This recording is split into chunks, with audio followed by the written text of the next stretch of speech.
होता है अलग होता है, दूसरा भी सबसे अलग है। तो ये मैरिज शब्द का अर्थ ये है। तो अभी जिसका मैरिज हुआ है भूल जाएगी, ये सोचिए कि आपका क्या हुआ है। जब आप अपना बेटी और बेटा का क्या करोगे, आप मैरिज करोगे, विवाह करा, ठीक है। आप बोलोगे प्रभु जी शादी में क्या समस्या है। ये शादी शब्द जो है वो संस्कृत शब्द नहीं है, ना हिंदी शब्द है। कौन सा शब्द है? उर्दू है। यानी मौज मस्ती, मौज मस्ती, ठीक है। मौज मस्ती है, आज कुछ दिन के लिए मौज मस्ती कर लो, बाद में छोड़ दो, किसी और के बाद में मौज मस्ती करो। आज से जो भी बैठे हैं, गलती से भी ना मैरिज बोलिए, गलती से भी ना उसको क्या बोलना चाहिए, विवाह संस्कार। क्या है आज निधि और चंदन का क्या है, विवाह संस्कार। हमारे वैदिक सभ्यता में सतयुग में 32 संस्कार हुआ करते थे। वो सब करने जाएंगे तो समय तो है ही, उम्र जल्दी निकल जाएगा, तो कर नहीं सकते। लेकिन उसके बाद 16 किया, 16 में भी 10 मुख्य है। और उन 10 संस्कारों में सबसे पहला प्रारंभ होता है विवाह संस्कार के साथ। चलिए, जब विवाह संस्कार की बात हुई, अपनी कन्या को किसको देना चाहिए, इसको कन्यादान कहा गया है।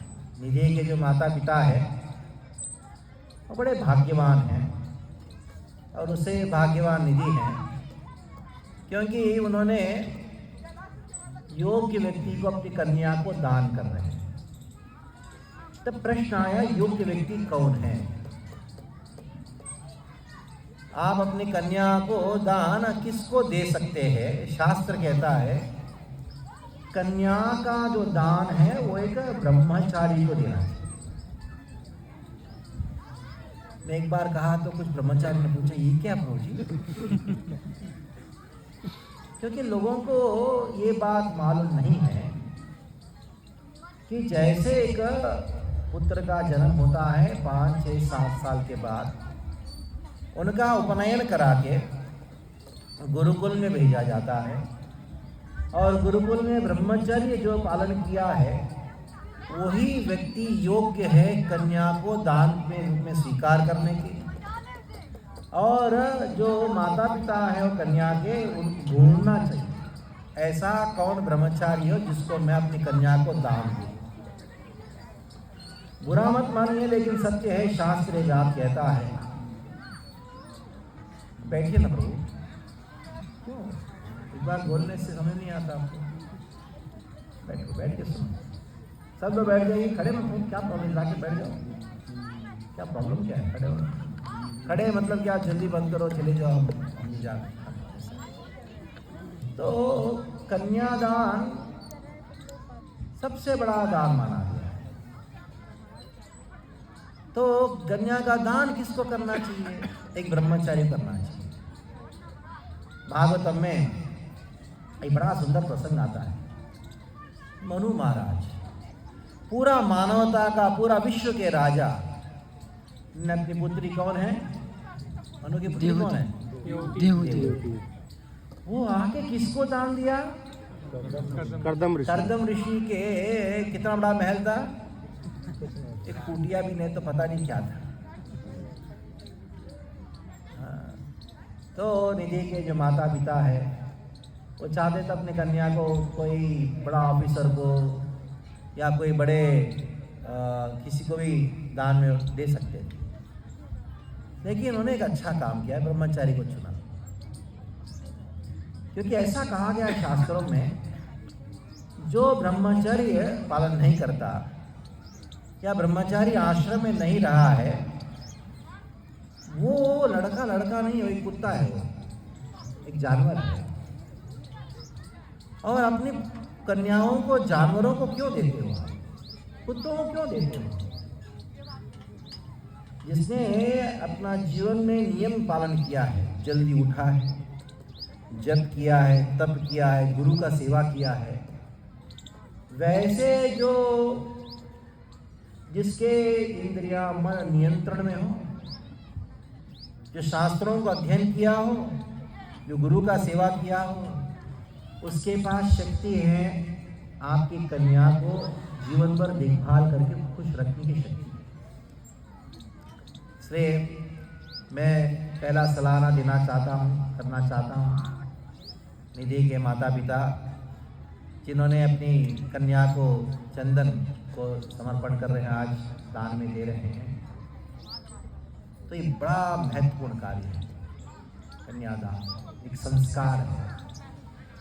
आजकल लोग सोचते हैं कि मैं इससे विवाह करूंगी जो महीने का 4 लाख कम से कम कमाता हो।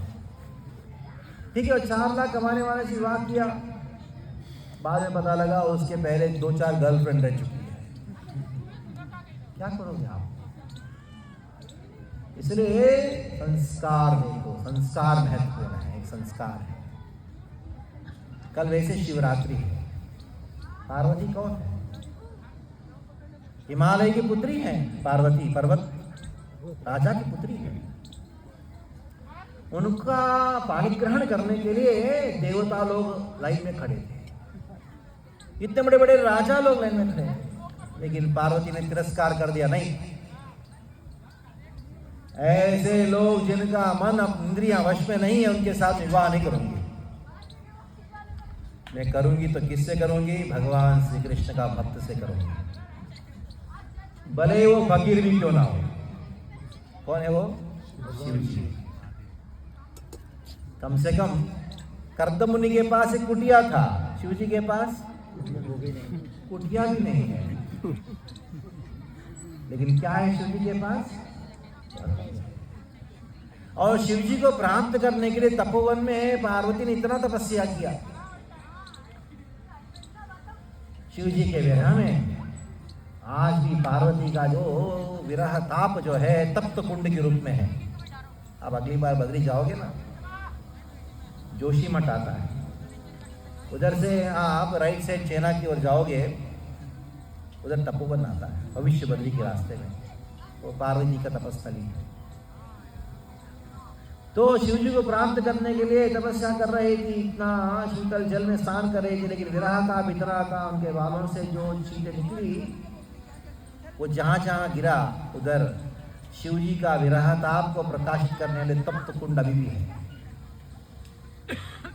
परीक्षा लेने के लिए शिव जी स्वयं आए, एक वृद्ध ब्राह्मण को रूप धारण करके आके बोले लगे, पार्वती क्या कर रही है? शिव जी को प्राप्त करने के लिए तपस्या कर रही हूँ। तो ब्राह्मण ने कहा, शिव जी अरे वो पागल, उसके साथ विवाह करोगी? हाँ, जिसका कोई ठिकाना नहीं रहने का, कर ही नहीं तो कहाँ रखे, गृहस्थी कहाँ करोगी? तो वो तो भस्मलेपन करते हैं, वो नाना प्रकार की निंदा किया। तो ब्राह्मण है, कुछ बोल नहीं सकती और शिव जी का निंदा सुन नहीं सकती, तो कानों को बंद करके वो बाहर पीछे से ब्राह्मण आया और पीछे पार्वती का हाथ पकड़ लिया। पीछे मुड़ के देखी तो कोई और नहीं, कौन है वो? खुश होना चाहिए कि नहीं? पार्वती अपने आप को बरसना करने लगी, रे मैं कितनी अभागा हूँ, मैं कितनी दुष्ट हूँ, मैं अपनी जिस पति को प्राप्त करने के लिए मैंने तपस्या की, वो पति स्वयं उपस्थित है, मैं उनको पहचान नहीं पाई। इसलिए जब पति पत्नी का जब बात होती है ना, आज भी हम शिव पार्वती का नाम लेते हैं, शिव जी का नाम ही पड़ता अर्धनारीश्वर। तो ये वास्तविकता में हमारे आदर्श है। तो आज हम सब प्रार्थना करते हैं, केवल निधि और चंदन का ही दाम्पत्य जीवन नहीं, बल्कि जितने भी आपके बच्चे हैं, बड़े वो विवाह करने वाले हैं, उनका दाम्पत्य जीवन भी ये जो अमूल्य सिद्धांतों के ऊपर आधारित हो, वैदिक संस्कृति के ऊपर आधारित हो, जो वरिष्ठों के आशीर्वाद के ऊपर आधारित हो। ऐसा नहीं कि ये घर से भाग गया, ये घर से भाग गई, बाद में कोर्ट में जाके विवाह किया। व्यासदेव ने 8 प्रकार का विवाहों का वर्णन किया। लेकिन व्यास देव भी सोचे नहीं थे कि कुछ ऐसा विवाह होगा जिसका नाम है कोर्ट मैरिज। कोर्ट मैरिज क्या होता है? तो बहुत विचार करने के बाद भगवान ने बुद्धि दिया। देखो कलयुग में लोग कोर्ट मैरिज इसलिए करते हैं क्योंकि 6 महीने का तो उसी कोर्ट में आना है तलाक के लिए। ये क्या होता है? कहीं भाग के विवाह करना, घर से भागे, घर से भागने का आदत है, विवाह हो गया, घर से भाग के विवाह कर लिया, बाद में जिस घर में है वो पहुंचे उस घर से भाग जाएंगे। तो ऐसे पवित्र वातावरण है जहां भगवान का नाम का कीर्तन हो, ऐसे प्रवचन हो, इसको वास्तविकता में विवाह संस्कार कहा गया है। एक बार मेरा रोड में हमारे कांग्रेगेशन की एक बालिका है, एक कन्या है, उनका विवाह हुआ था।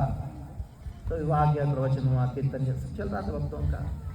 जिनसे विवाह हुआ वो ब्राह्मण परिवार के हैं, लेकिन वो इस्कॉन से ऐसे भक्ति भाव में जुड़े नहीं। उनके माता पिता ने कहा, रोते रोते कहा कि हम अनेकों विवाहों में जाते, लेकिन हमारा पुत्र का विवाह इस्कॉन में हुआ, एक इस्कॉन की कन्या से हुआ। ये उनके जितने भी रिश्तेदार, उनके जितने भी हैं, उनके जो परिवार वाले भाई हिंदू सब है, वो सब लोग क्या विवाह मतलब ऐसा होना चाहिए। लेकिन आजकल देखो क्या परिस्थिति, क्योंकि विवाह नहीं होता उधर, वो सब ना या मैरिज होता है या आज ना मैरिज है ना शादी, आज क्या है?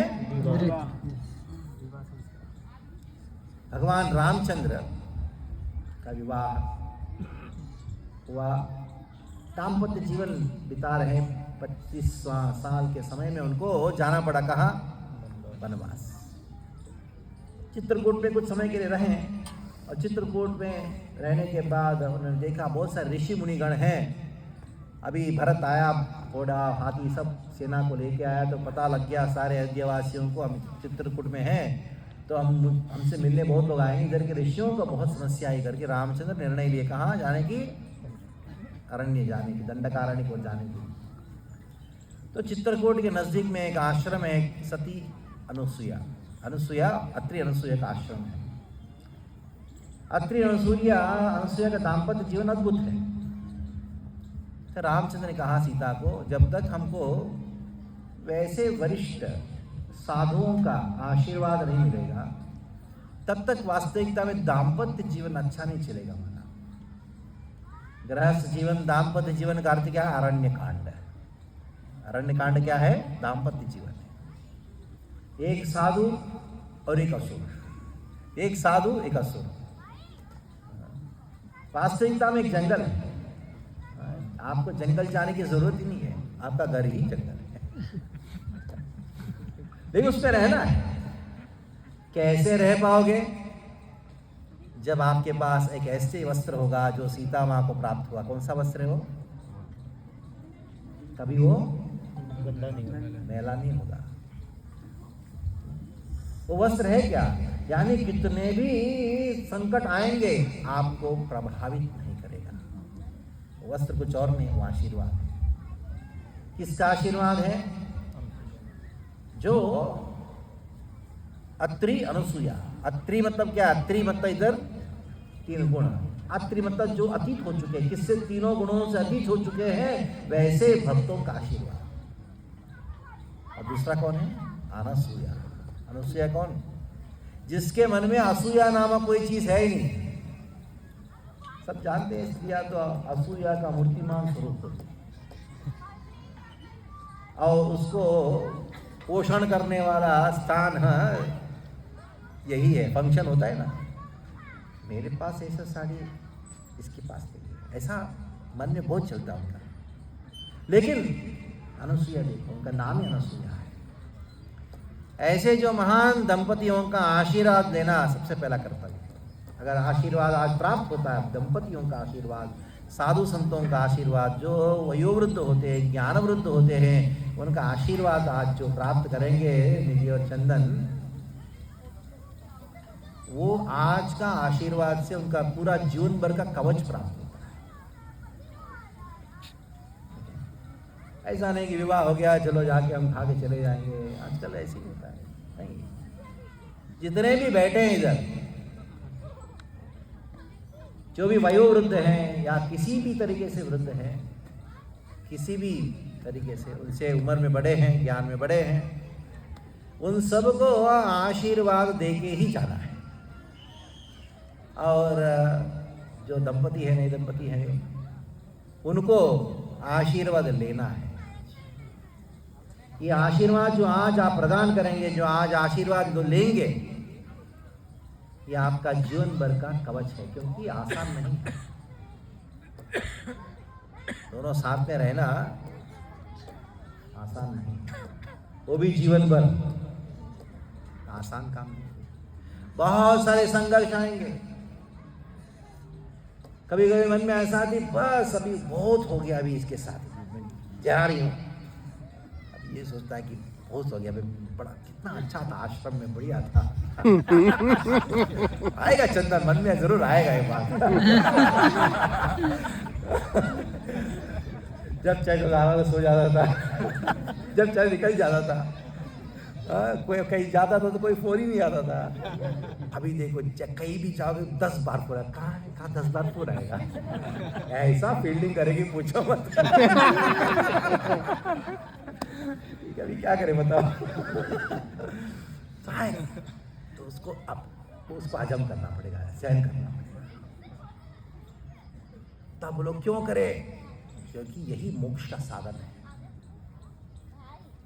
ये बंधन ही मोक्ष का साधन है, शास्त्र कहता है। ये बंधन ही मोक्ष का साधन।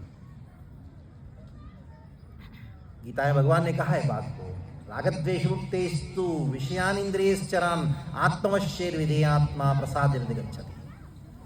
भगवान कृपा प्राप्त होता है। कैसे? अगर सहन करो। यम ही न व्यतिन्ते पुरुषम पुरुषर्षवा समदुःख सुखम धीरम समृतत्वाय कर्तव्य। शिव जी को धीर माना गया। क्यों? क्योंकि वो सहन करते हैं, भूत प्रेतों को सहन करते हैं। अभी आया नहीं, 1 साल के अंदर तो एक भूत का जन्म होगा। वो बच्चा इतना परेशान करता है, बात स्वाभाविक है। जितने माता पिता जानते हैं बच्चे कितने परेशान करते हैं। फ्रस्ट्रेशन आती है, ये गधा कहाँ से आया। और मैं तंग आ चुका। ये सब परीक्षा है, ये सहनशीलता का परीक्षा है। जैसे शिव जी कितने भूत प्रेतों को संभालते हैं। आजकल एक बच्चे को संभालना हालत खराब हो जाता है। शिव जी संभालते, सबको सहन करते, सबको साथ में भक्ति में लगाते हैं। तो ये बड़ा परीक्षा है, और यही परीक्षा में पास होना है। ये सहनशीलता की परीक्षा में पास होने के लिए ये एडमिशन है। जीवन का जो क्लासरूम या यूनिवर्सिटी में आज एडमिशन हुआ दोनों का। परीक्षा क्या है? जितना सहन कर रहे एक दूसरे को, अपने बच्चों को कितना सहन कर रहे, यही परीक्षा। इस पे पास हो गया, समझ लो कि भगवान मोक्ष दे देंगे। हाँ, इसने बहुत सहन कर लिया, इसको बहुत सहन किया, उसको बहुत सहन किया। सहनशीलता का बंधन है, ये वैदिक संस्कार है। सहन करने की शक्ति प्रदान करता है संस्कार। बड़ा परीक्षा है। उस परीक्षा में उत्तीर्ण होना है तो सहन करना है दूसरे को। खास करके चंदन का बहुत बड़ा जवाबदारी है। शास्त्र कहता है, धर्मशास्त्रों से बातें कह रहा हूं, शास्त्र कहता है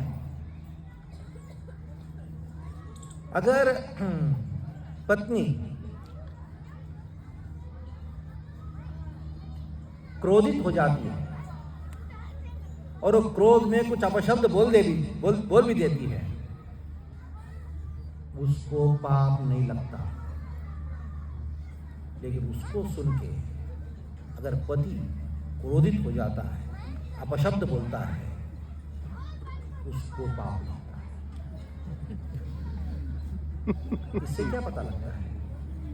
ये बहुत बड़ा जवाबदारी है, क्योंकि वो स्वभाव है उस स्त्री का कि तुरंत दुखी होना, कि तुरंत चिड़चिड़ाना, उनका स्वभाव है। तो इससे शास्त्र कहता है कि एक पति का जवाबदारी जो है वो इतना मुश्किल है, लेकिन उसको निभाना चाहिए। ये परीक्षा है, उसको सहन करना चाहिए। और दूसरी ओर पत्नी धर्म पत्नी समेतस्य, धर्म पत्नी समेतस्य, धर्म पत्नी समेतस्य। एक होता है भार्या, होता है भार्या। भार्या का अर्थ क्या है? जो भरण करती है, उसको भार्या कहा गया है। जो परिवार का बोझ को जो भरण करती हैं उसको भार्या कहा गया है। और भी क्या पर्याय शब्द है जिसको अंग्रेजी में वाइफ कहते हैं? हाँ, और कोई शब्द है? हाँ, हिंदी में बोलिए, स्पाउस क्या है? हाँ, और कोई शब्द है? भार्या हुआ पत्नी, पत्नी बाद में अर्धांगिनी। अर्धांगिनी का अर्थ क्या है? तो पति के जितने भी कार्य हैं उसमें पुण्य कार्य है, पति जितने भी पुण्य करता है उसका आधा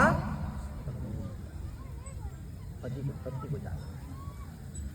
लेकिन सबसे महत्वपूर्ण शब्द है पत्नी। पत्नी का अर्थ क्या है? धर्म पत्नी को आधा कहा गया। धर्म बोलो या धर्म पत्नी बोलो या पत्नी बोलो, धर्म पत्नी।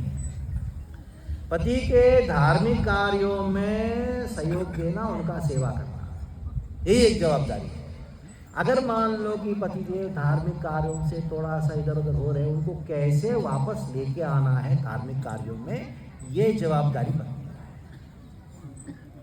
कोई भी यज्ञ कार्य होता है, कोई भी धार्मिक कार्य होता है, तो जो पुरोहित क्या कहते हैं? धर्मपत्नी समेतस्य। शब्द देखिए, पत्नी समेतस्य नहीं, क्या है? धर्मपत्नी समेतस्य। उनके साथ में ही करना है। यह साधारण सा कार्य है, जैसे मंदिर आना। साथ में आओ, साथ में जाओ। मंदिर आने के बाद पत्नी अपने काम में लगे, अपनी सेवा में लगे, आप अपनी सेवा में लगो। कोई उत्सव होता है, अकेले मत जाना। शिव जी कभी नहीं जाते, पार्वती के साथ नहीं जाते, सती के साथ में जाते। एक बार सती पति को छोड़ के गई, क्या हुआ मालूम है ना? जलना पड़ा।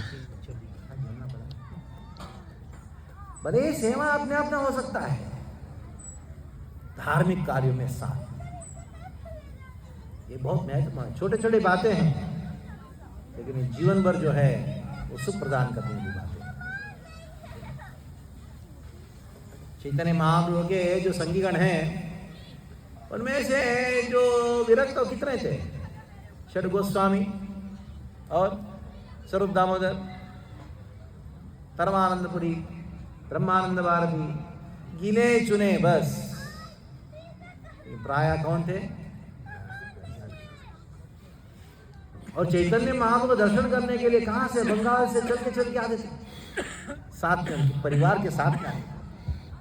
चैतन्य चरितामृत में वर्णन है, जब आए तो सभी लोग जितने पुरुषिक महाप्रभु पास आके प्रणाम करते थे, उनकी पत्नियां जो दूर से प्रणाम करती थी। महाप्रभु जो उनके पत्नियों के भक्ति को देख के अति प्रसन्न हो जाते थे।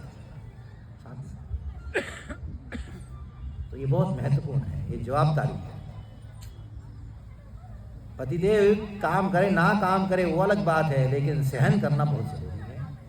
और सेवा का कर्तव्य जो है, बाध्यता है, यानी इनका जो जवाबदारी जो है वो पत्नी का सेवा करते हैं, सेवा करते।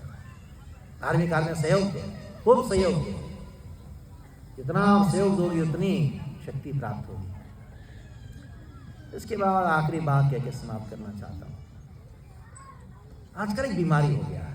पहला क्या है? या अभी तो बस 25 साल है, अभी क्या शादी करने का? एक नया सिस्टम हुआ है, गर्लफ्रेंड बॉयफ्रेंड। एक ज्योति ने कहा, तो जी मेरा एक बॉयफ्रेंड है। मैंने कहा वो बॉयफ्रेंड नहीं, वो कुत्ता है। वो कुत्ता नहीं, वो बॉयफ्रेंड है। मैंने कहा क्या तुमसे विवाह करना चाहता है? नहीं, वो मालूम नहीं मुझे डाउटफुल है। फिर इसका मतलब क्या वो कुत्ता है। ये बोलते हैं मेरी गर्लफ्रेंड है, क्या विवाह करना चाहिए तुमसे? कर लो। नहीं मुझे डाउटफुल है, वो 2-3 लोगों को देख रही है। मैं सोच रहा हूँ कि इन तीनों में कौन स्मार्ट बनूंगा। मैं स्मार्ट बनना चाहता हूँ। मैंने वो तुम्हारी गर्लफ्रेंड नहीं, वो वेश्या है। ध्यान रखिए अपने बच्चों का। कोई बच्चा बोला ना मैं आपका लड़का हो गया 16-17 साल का, बॉयफ्रेंड गर्लफ्रेंड है, इसका मतलब क्या है? वो कुत्ता है, वो वेश्या है। ध्यान रखिए, ये पाश्चात्य सभ्यता को अपने घर में आने मत दो। बहुत गंभीर रहो इस बात में। अगर किसी को ऐसा है कि आपकी कन्या को किसी से मन में है तो विवाह करा दो, जल्दी कराओ, देर मत करो। अभी क्या, अभी तो बच्ची है, बच्ची नहीं है, हो गई 13 साल से बच्ची नहीं रही अभी, जल्दी विवाह करो। ये जो लेट विवाह होता है ना, ये समाज में सारे पापों का जड़ वही है। ये बात सबके लिए कह रहा हूं। आपके अगर कोई कन्या है जल्दी कर दो, लड़का जल्दी कर दो, लेट मत करो, विवाह करा दो। विवाह होने के बाद, जिनका विवाह हुआ होने के बाद 4 साल हो गया बच्चा नहीं है, ये भी पाप है। We are planning for a kid. ये प्लानिंग क्या होता है भाई? ये प्लानिंग क्या है? इसका मतलब पाप सर।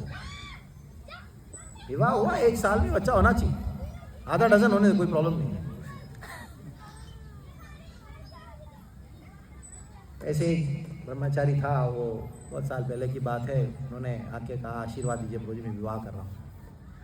मैंने कहा कि आशीर्वाद तो बात की बात है, विवाह संस्कार अब उस दिन दूंगा, ये बताओ तुम विवाह क्यों कर रहे हो? कि प्रभु जी क्या करूँ, मेरा किससे प्रेम हो गया तो मेरा विवाह करने का मन किया।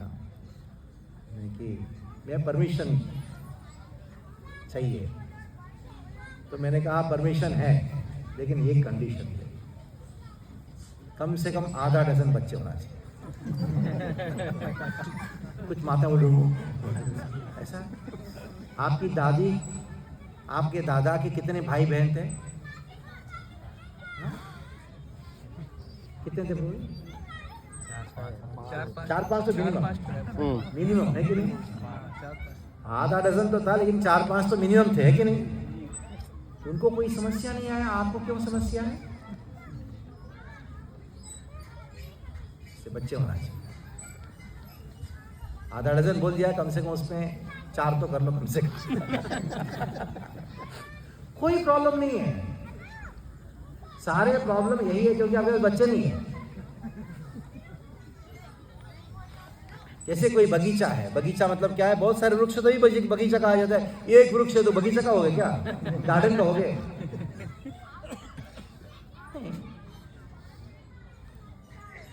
1 tree doesn't make a garden, 1 child doesn't make a home। Hostel जैसा रहेगा, सेम अच्छे। तो ये संस्कार इसी के लिए, ये सब बड़ा जवाबदारियां हैं।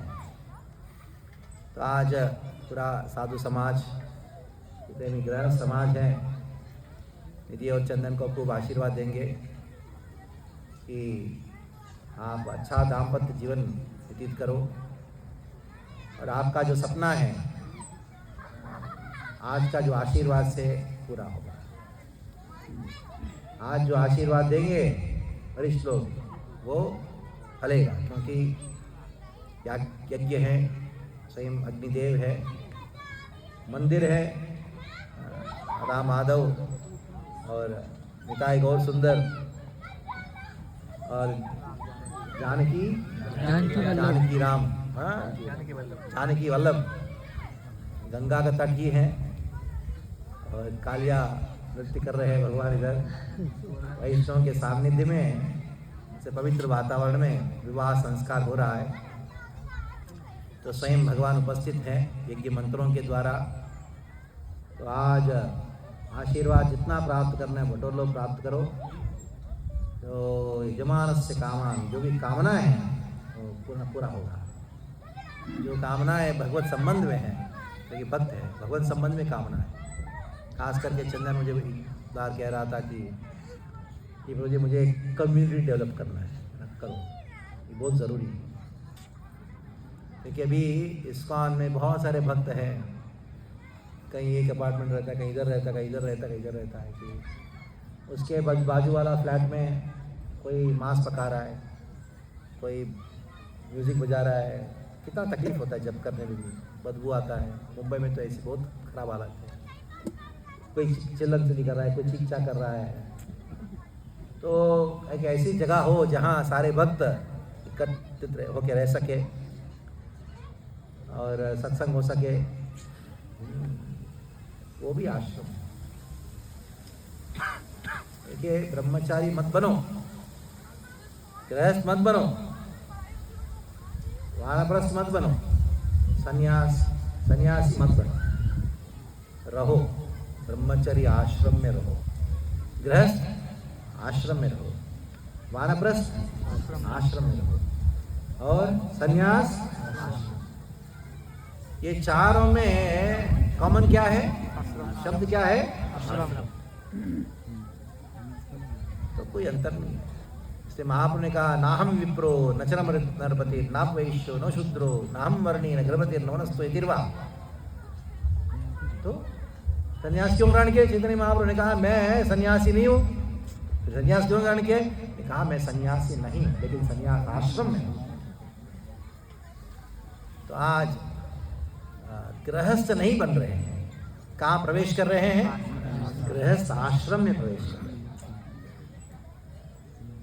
छोटा सा बात कह के एक सूत्र दे के बताता हूँ। तो घर में प्रवेश कर रहे, गृहस्थ में प्रवेश कर रहे हैं। घर का जो जवाबदारी है वो गृहिणी का होता है, पत्नी का होता है। बाहर का जवाबदारी है वो पुरुष का होता है, पतिदेव का होता है। अगर ये सिद्धांत पालन करोगे, घर के जो कार्यकलापों में दखलंदाजी नहीं करना चाहिए, और बाहर का जो कार्यकलाप होता है ना, उस पर ज़्यादा दखलंदाजी पत्नी को नहीं करना चाहिए। ऐसे करोगे तो दोनों साथ में अच्छा चलोगे। आज भगवान से प्रार्थना करके मैं अपनी वाणी विराम देता हूँ, आशीर्वाद के साथ कि चंदन के जितने भी प्रकल्प हैं प्रभुपाद जी की प्रसन्नता के लिए, वो सारे प्रकल्प सत्य हो जाए, ऐसी आशीर्वाद के साथ। और माता को भी ऐसी आशीर्वाद देते हैं कि अभी जितने भी ब्रह्मचारी कानपुर के, उन सबको अच्छा भोजन खिलाइए। एक बार विवाह संस्कार होने के बाद 2 दंपति थे, प्रभुपाद जी के समय की बात है, और उन्होंने पूछा, प्रभुपाद जी के पास आके पूछा, प्रभुपाद जी आज हमारा विवाह संस्कार हुआ है, तो हमारा कर्तव्य क्या है? प्रभुपाद ने कहा कि खाने से पहले दोपहर को घर के बाहर जाके पूछो, कोई भूखा है क्या, कोई भूखा है क्या, कोई भूखा है क्या। तो बाद में अगर कोई नहीं आता तो भोजन खाना, कोई आता है तो खिला के भोजन करना। तो उन्होंने सोचा, प्रभुपाद ये तो ठीक है, लेकिन कुछ सीक्रेट बताइए ना। तो प्रभुपाद ने कहा, सीक्रेट बताता हूँ, दोपहर के समय घर के बाहर जाओ, कोई भूखा है क्या, कोई भूखा है क्या, कोई भूखा है क्या पूछो। कोई आता है तो उसको खिलाओ, भोजन खिलाओ, और नहीं आता है तो क्या करो? हाँ, आप ले लो। तो तीसरी बार पूछे, ये ठीक है लेकिन कुछ सीक्रेट है। तो प्रभुपाद ने क्या कहा? वही बात कहा, वही बात। तो समझ गए, यही कर रहे हैं हमको। ये गृहस्थ का कर्तव्य होता है। ब्रह्मचारी, वानप्रस्थ, सन्यास, इन तीनों को अग्नि जलाने का इतना अधिकार नहीं है। तो इन तीनों आश्रमों को देखभाल करने का जो जवाबदारी है वो गृहस्थ आश्रम है। तो माता अन्नपूर्णेश्वरी का भी आह्वान करके उनका आशीर्वाद की याचना करता हूँ निधि माता को, ताकि आपका घर में सारे जो नवनिधियाँ हैं वो समृद्ध रहे, ऐसी प्रार्थना के साथ। हरे कृष्णा कृष्णा कृष्णा हरे हरे, हरे राम राम राम हरे हरे। पुरोहित जी, आप आगे बढ़ाइए अपने कार्यक्रम को, ठीक है। हरे कृष्णा।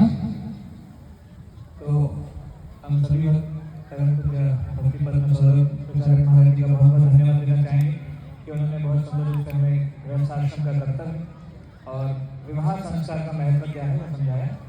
तो सभी भक्त कृपया जोर से अपने पूर्ण उत्साह से महाराज जी को धन्यवाद दीजिए। तीन बार जोर से हरि बोल। हरि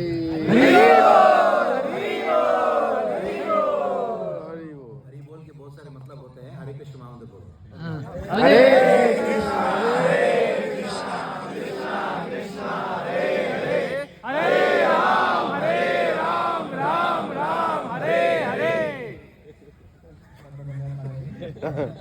साथ ही में हमारे साथ और वरिष्ठ यहाँ पर उपस्थित हैं, मैं अनुरोध करूँगा उनको भी आशीर्वचन दे नवदान करते हुए। तो श्रीमान रुक्मिणी जीवन प्रभु जी जो गाजियाबाद से हैं, मैं रिक्वेस्ट करूँगा उनको भी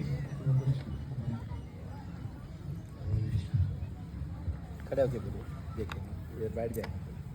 चेयर थोड़ा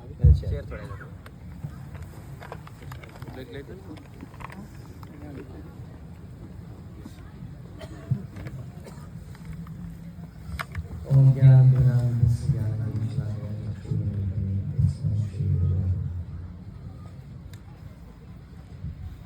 तो महाराज ने जो बताया वो हमारे लिए ऐसा कहते हैं कि जरूरी नहीं है कि हर चीज़ को सीखने के लिए उसको करा जाए। इसीलिए हमारे परंपरा में गुरु वर्ग हैं। तो महाराज जी ऐसा बता रहे थे जैसे कि सब जानते हैं कि हमारे घर में क्या चल रहा है। नॉलेज डिवोशन हम लोग इन्हीं गुरुजनों के बातों को सुन के और अपनी लाइफ में थोड़ा पिट के जो सीखे हैं उसी को बता सकते हैं। तो सबसे पहले मैरिज, विवाह या शादी, विवाह इज अप्रोप्रिएट वर्ड। अगर हम सुनते हैं कि marriages are made in heaven, तो वास्तव में सच बात है। हम जब शास्त्र पढ़ते हैं तो नॉट हेवन, हमारे लिए हेवन कुछ और है, हम जाते हैं। तो आप देखते हैं कि कर्दम मुनि का विवाह करने के लिए जो बिचौलिया थे वो भगवान है। वही उनका विवाह को साबित किए और बताया कि ये कन्या है, इस दिन आएगी, ऐसा होगा, ऐसा होगा। तो उसके बाद आप देखते हैं कि 25 दिन तपस्या करी और भगवान आए और बोले कि आपको ऐसे ऐसे इस कन्या से विवाह करना है। तो ये ट्रांसेंडेंटल एक्टिविटी है, इसको भगवान स्वयं करते हैं।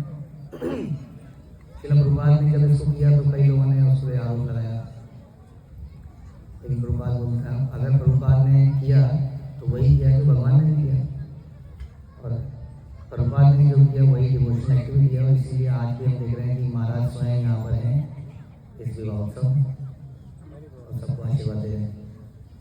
तो इसका मतलब ये डेफिनेटली ट्रांसेंडेंटल एक्टिविटी है, तभी तो ट्रांसेंडेंटल लोग यहाँ पर हैं।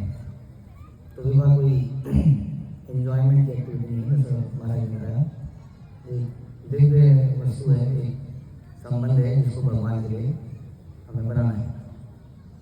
तो अब इसलिए जब ये ट्रांसेंडेंटल एक्टिविटी है तो इसमें से जो आउटपुट निकलती है, जो महाराज कह रहे हैं कि 1 साल में निकल जानी चाहिए, वो आउटपुट ट्रांसेंडेंटल कैसे ना हो, ऐसा कैसे हो सकता है, या वो एक्ट कैसे नॉन ट्रांसेंडेंटल हो सकता है। इसलिए भगवान बोलते हैं कि क्या बोलते हैं, धर्मो अविरुद्धो भूतेषु कामोषु, कि जो धर्म के विपरीत नहीं है वो काम में रेगुलेटेड सेक्सुअलिटी।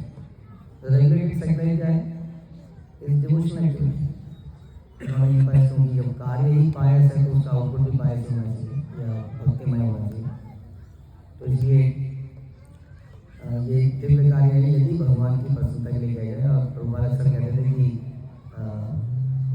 कुत्ते और ये लोग जो पैदा करते हैं should not be like cats and dogs, शुद्ध भगवान की प्रसन्नता के लिए चाहे 1 दर्जन बच्चे पैदा कीजिए, सब है। और भक्त लोग बहुत कुछ कर रहे हैं। खुद हम लोग एक गौरांग गुरुकुल चला रहे हैं, इसकी फीस इतनी कम है कि आप लोग कितने भी बच्चे पैदा कीजिए, फीस नहीं भी देंगे तो चलेगा। आजकल सबसे बड़ी मुसीबत ये है कि बच्चों की क्लास की फीस इतनी है, 10,000 रुपये, 15,000 रुपये, कहाँ से आदमी कमाएगा, क्या करें।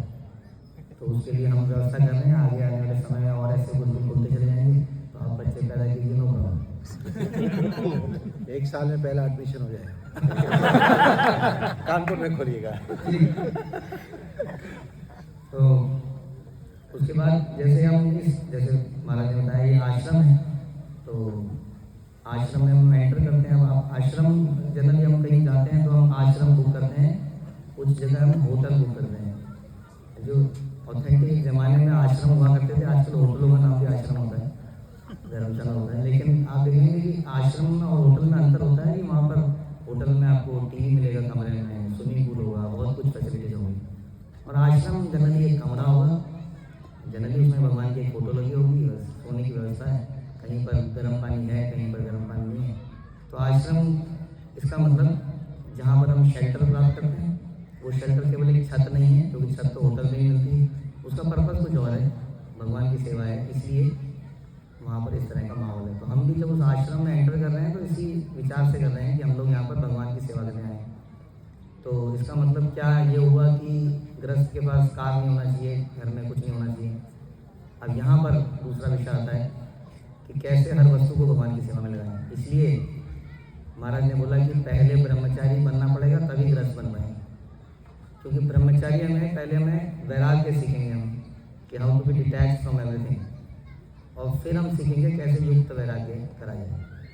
जिसने वैराग्य नहीं किया वो सीधा एंटर कर जाता है और हर चीज़ को युक्त वैराग्य के चक्कर में बोलकर कई बार हम उसको एंजॉय करने लगते हैं।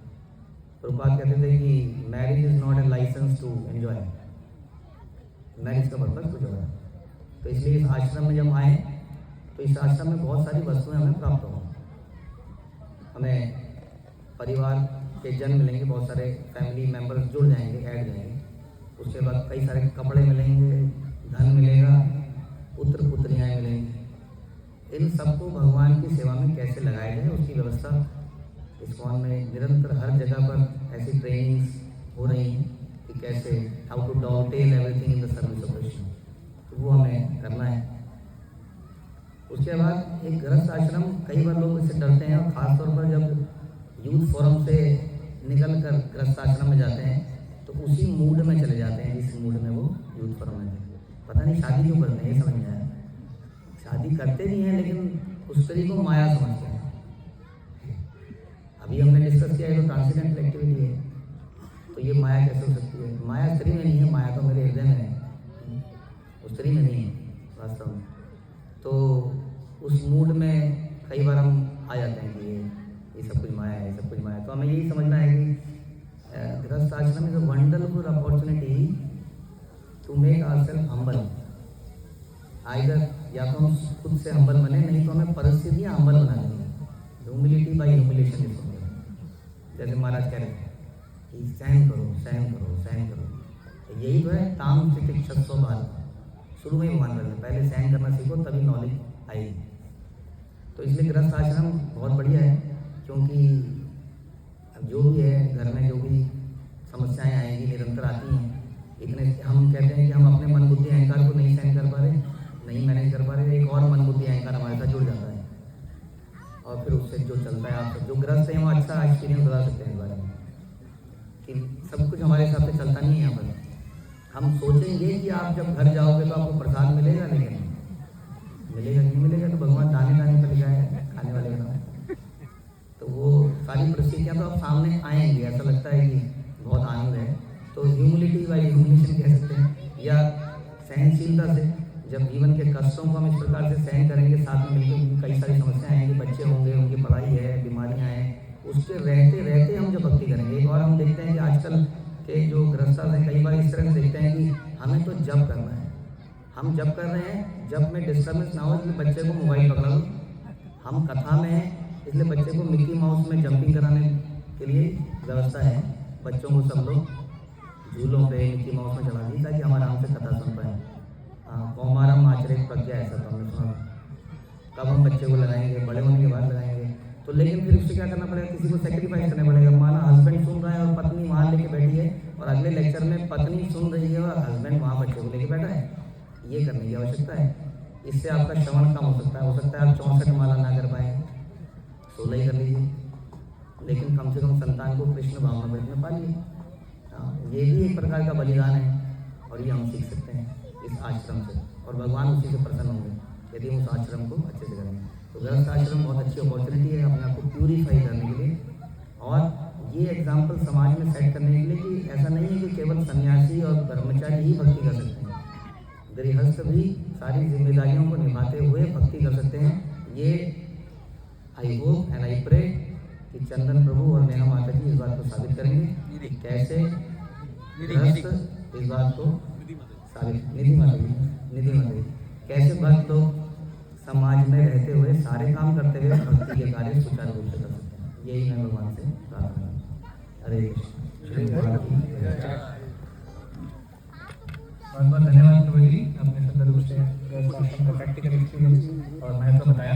हम प्रभु जी का धन्यवाद देंगे एक बार जोर से हरे कृष्ण महामंत्र बोल के। हरे कृष्ण कृष्ण कृष्ण हरे हरे, हरे राम राम राम हरे हरे।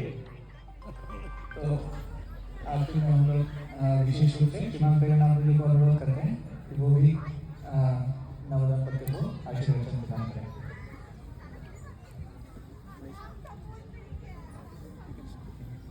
हरे कृष्णा हरे कृष्णा हरे कृष्णा। तो बहुत सुंदर श्रवण करने को मिल रहा है महाराज जी को श्रीमद् भागवत महापुराण के और शास्त्र के वचनों को बहुत सुंदर रूप से प्रकट किए हम सबकी समझावट के लिए और पालन के लिए। और रुक्मिणी जी लोगों ने भी अपने अनुभवों को अच्छे से जो अनुभव किया है ऐसे जो साक्षात्कार शिक्षाएं जो हमसे शेयर की वास्तव में बहुत महत्वपूर्ण है हमारे जीवन के लिए, और इसी श्रवण के माध्यम से हमारा जीवन शुद्ध होकर हम भगवान को अच्छे से श्रवण कर सकते हैं। तो मेरा भी श्री श्री राधा माधव जी के लिए प्रार्थना है चंदन प्रभु और मेरी माता जी के इस विवाह संसार में उनका पूर्ण रूपना आशीर्वाद अवश्य है ही। महाराज का ओपन सानिध्य यहाँ पर है, और चंदन प्रभु को मैं काफ़ी समय से जानता हूँ, जब से भक्ति में जुड़े हुए हैं। एक बार युवाओं का प्रोग्राम प्रेरणा में अरेंज किया था, आदि शाम लोगों ने दिया था प्रोग्राम में, बहुत सारे भक्त आए जनरली प्रोग्राम करते हैं बंदे। तो मैंने पूछा अरे इतने सारे स्टूडेंट कहाँ से हैं? बोले प्रभु एक स्टूडेंट है चंदन, बहुत मेहनती है और सबको पकड़ के ले आए बराबर से। तो आई वाज सरप्राइज। मैंने जब इनको पहली बार मिला तो बिल्कुल बोलते नहीं है, लेकिन एक्शन में बहुत एक्टिव है। और उसके बाद में जब मंदिर में भी जब सेवा शुरू करनी तो हमारे आश्रम इंचार्ज थे, वो शू स्टैंड सही करने के लिए बहुत भक्तों को बोल रहे थे, शू स्टैंड सही करो, शू स्टैंड सही करो। 15 दिन से हो ही नहीं रहा, तो उन्होंने चंदन प्रभु को बताया, तो शाम तक उन्होंने ठीक कर दिया। तो बड़े खुश हो गए, बोले देखो ये बहुत जिम्मेदार रखते हैं।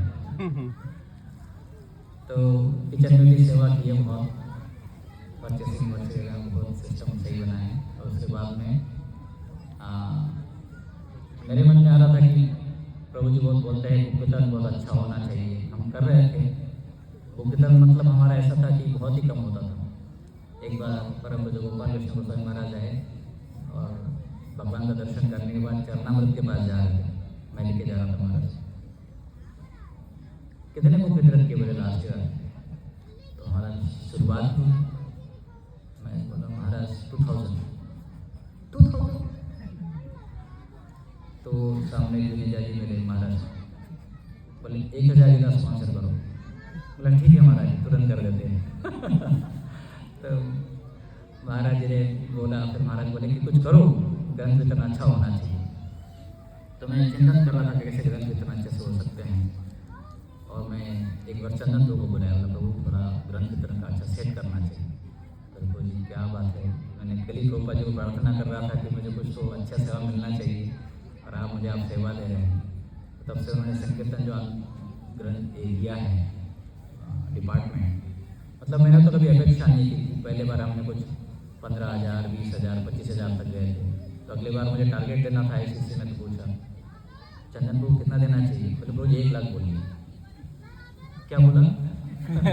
बोले ब्रो 1 लाख बोल दीजिए, हो जाएगा। मैं भी सरप्राइज समझ, इसका कॉन्फिडेंस कहाँ से आ रहा है। But I was happy to see his confidence. उन्होंने बहुत मेहनत की इसके लिए, भक्तों को साथ में जोड़ना, सब साथ में लाना, और मनी के मैटर में एकदम ट्रांसपेरेंसी रखना, अकाउंटिंग के साथ में सब चीज़ें करना, भक्तों को प्रेरणा करना। So lot of ground homework किया जाता। तो उसके साथ में हमारा जो पिछले 4-5 साल से लगभग 1 लाख प्लस ही ग्रंथ वितरण हो रहा है। उसका एक बहुत विशेष रूप से श्रेय चंदन प्रभु जाता है पूरे कम्युनिटी में। जो सूत्रधार की तरफ पीछे पड़े रहते हैं, मुझे मेरे पीछे पड़े रहते हैं, भक्तों को बुलाइए, प्रेजेंटेशन करना है, ये करना है, तो बहुत मेहनत करते हैं। साथ साथ में जन्माष्टमी में भी बहुत मेहनत करते हैं। हमारे नीलमणि कृष्ण प्रभु ने बहुत बड़े पंडाल प्रोग्राम अरेंज किए थे, यहाँ पर युवा प्रोग्राम एक्सप्रेशन, तो उसमें भी काफ़ी उनका बहुत अच्छे से योगदान था पंडाल बनाने के लिए, सब व्यवस्था करने के लिए। तो ये जिम्मेदारी पर जैसे महाराज बता रहे थे कि किसी व्यक्ति को गुरु के आश्रम में रहकर गुरु का आशीर्वाद प्राप्त करना चाहिए, बड़ा महत्वपूर्ण है। तो हम देखते हैं कि चंदन प्रभु इस रास्ते पर बड़े अच्छे से चल रहे हैं। राधा माधव जी इन दोनों दंपत्ति को आशीर्वाद दें, ताकि इनके जो उत्साह है ऐसे ही बना रहें और हरे गुरु और वैष्णव की सेवा करते रहें। हरे कृष्ण। श्रील प्रभुपाद की जय। भक्तवृंद की जय। बहुत बहुत धन्यवाद प्रभु जी, अपने आशीर्वाद से प्रदान करने के लिए, चंदन गुरु के विशेष क्वालिटी बताने के लिए। तो हम प्रेमनाथ गुरु जी को धन्यवाद देना चाहेंगे। एक बार जोर से हरे कृष्ण महामंत्र बोलें। हरे कृष्णा कृष्णा कृष्णा हरे हरे, हरे राम राम राम हरे हरे। प्रभुपाद की जय। हाँ बोलिए। हाँ, आशीर्वाद ले रहे हैं। आशीर्वाद देना है।